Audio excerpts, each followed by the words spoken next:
have another metaphor story. So this is exciting. I'm going to tell you a little story about the Shaolin Temple. It's a story from the Shaolin Temple about a man. I'm sure you guys have all lived in something that you've wanted to do, lived in the moment where there's something that you want to do. So this man lived at the base of a mountain. So for 40 years, he's wanted to see the top of this mountain and see what the view was and take it all in. And one day he decided, today's the day, I'm going to go see what's at the top of the mountain after 40 years of wandering. So on his way there, he meets traveler number one. That traveler says, or he asks the traveler, how's the trail? How was the climb? What did you see at the top? The traveler told him all about the trail, what he saw at the top. And then the traveler went on his way, and the man thought, seems a little hard. Maybe I should find another way. So he sees the next traveler coming down and asks that one, how was the trail? What was the top like? That traveler told him the story was a little bit different. And he's still unsure, so he asks 30 other travelers coming down the road. And when he gets to the end, he's like, I don't know, should I still go up? I kind of feel like I don't need to, because I've asked all these people and they've all told me how it was, how great it was at the top, and how the trail was, and I kind of know how it is. I don't think I need to go. Do you think it's the same at the top as hearing about it at the top? Do you think it's the same being at the top or hearing about it?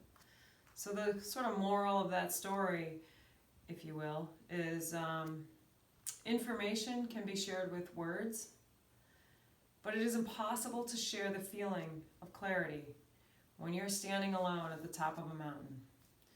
And we can call this mountain right now your goal. So when you're standing alone at the end of your goal, or having achieved your goal after working so hard to get there, there's nothing like that feeling.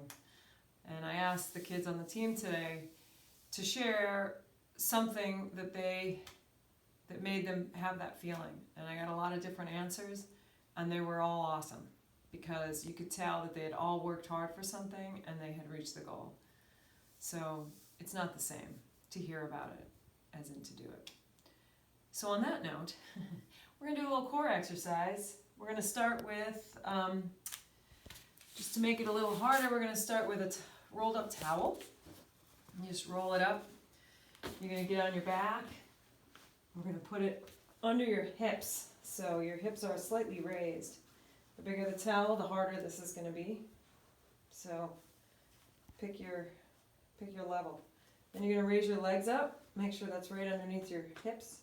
And your legs should be straight. So if your legs are straight like mine and can't go any more forward this way, this is good. If your legs are bent and you're out here, straighten them up, and this is your max. So you're going to come down and up.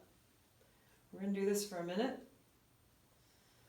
And you should go all the way down. You kind of have to go almost past the plane. So normally you'd end here, you can go a little farther down. But your feet shouldn't be dropping on the floor. So you're not doing this. Straight legs. It's really working the core. As you can see, I'm shaking. So a minute of this. Then you're going to move into some, still on the towel, some bicycles. This one you're going to tap your heel just slightly down while you tap the opposite side. If you do bicycles a lot, you'll see these are just a tad bit harder to do than if you're flat on the ground.